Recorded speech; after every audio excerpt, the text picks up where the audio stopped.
ఏపీలో కూటమి ప్రభుత్వ పనితీరు ఆ పార్టీ నేతల విధి విధానాలను తేటతెల్లం చేస్తోందని కాంగ్రెస్ పార్టీ జిల్లా అధ్యక్షురాలు ఎండి విజయజ్యోతి అన్నారు. వైఎస్ఆర్ కడప జిల్లా బద్వేలులో ఆమె మీడియా సమావేశంలో మాట్లాడుతూ రాష్ట్రంలో అధికార మార్పిడి జరిగి సంవత్సరం అవుతున్నా సూపర్ 6 ఎక్కడని ప్రశ్నించారు.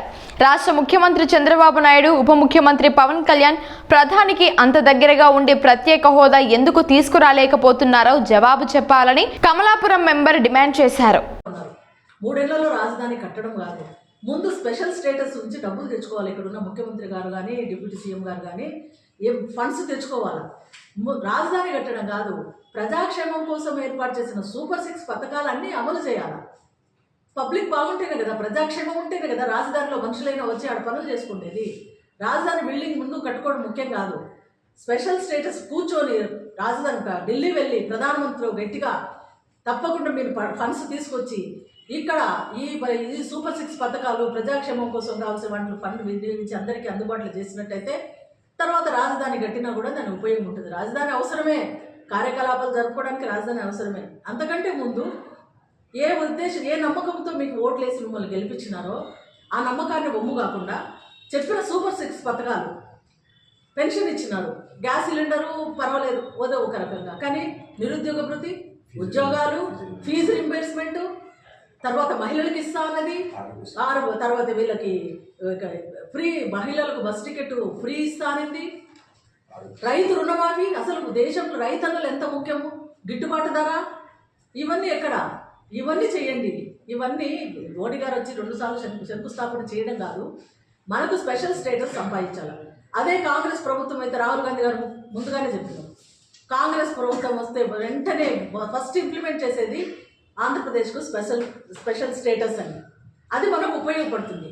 కాబట్టి అందరూ గుర్తుంచుకోవాలా, ఏదో పాత అదంతా పక్కన పెట్టి మన క్షేమం కోసం కుల మతాలకు అతీతంగా అందరూ సంక్షేమంగా ఒకరికొకరు సోదరులాగా ఉండాలన్నా కాంగ్రెస్ పార్టీ రావాలా. బడుగు బలహీన వర్గాలు, వెనుకబడిన తరగతుల వాళ్ళు అందరూ బాగుపడాలన్నా కూడా కాంగ్రెస్ పార్టీ రావాలా.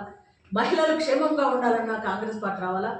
ఏ రకంగా ఉన్నా కూడా కాంగ్రెస్ పార్టీ అధికారంలోకి రావాలి. ఇది అందరికీ తెలిసిన సత్యమే. కానీ ఒక ముసుగులో బయటికి రాకుండా ఉన్నారు కొందరు. యొక్క స్వార్థపూరిత వాళ్ళ స్వార్థం కోసము, వాళ్ళ అధికారం నిలబెట్టుకోవడం కోసము, ఏదో 1-2 ఎవరో వాళ్ళను పైకి తీసుకురావడం కోసము ఈ మిగతా వాళ్ళని అణగదొక్కుతూ ఉండే ప్రభుత్వాలు మనకు అక్కర్లేదని ప్రజలందరూ ఏకతాటిగా ఒక లైన్లోకి వచ్చినారంటే తప్పకుండా ప్రజాక్షేమం జరుగుతుంది, మన దేశము బాగుంటుంది. లేకపోతే బ్రిటిష్ వాళ్ళ కాలం కంటే పూర్వం ఏ రకంగా వెనుకబడిపోయిందో ఆ రకంగానే ఈ దేశం వెనుకబడిపోతుంది. కాబట్టి ప్రతి ఒక్కరూ తెలివిపరలే, అందరూ పేపర్లు చదువుతూ ఉన్నారు, యూట్యూబ్లో న్యూస్లు చూస్తూ ఉన్నారు. కాబట్టి ఆలోచన చేసుకొని కాంగ్రెస్ పార్టీ పురోభివృద్ధికి అందరూ సహకరించాలని, మీ సమస్యలకు, ప్రజా సమస్యలకు కాంగ్రెస్ పార్టీ ఎప్పుడు ముందుంటుంది.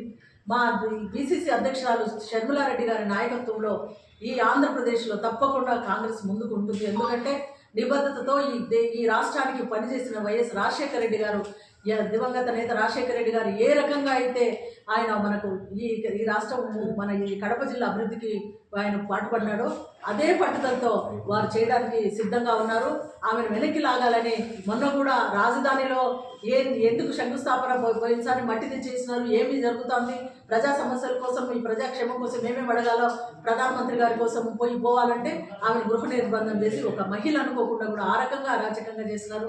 మళ్ళీ మీటింగ్ పెడతా అంటే కొందరు బీజేపీ నాయకులు అటాక్ చేయడానికి వస్తే వాళ్ళందరూ ఇది చేస్తున్నారు. ప్రజాక్షేమం కోసం చూసే వాళ్ళని ఇట్లా అనుకుంటారు. కాబట్టి ప్రజలందరూ ఏకమైతే తప్పకుండా కాంగ్రెస్ పార్టీ అధికారంలో వస్తుంది, ప్రజలంతా క్షేమం ఉంటారు.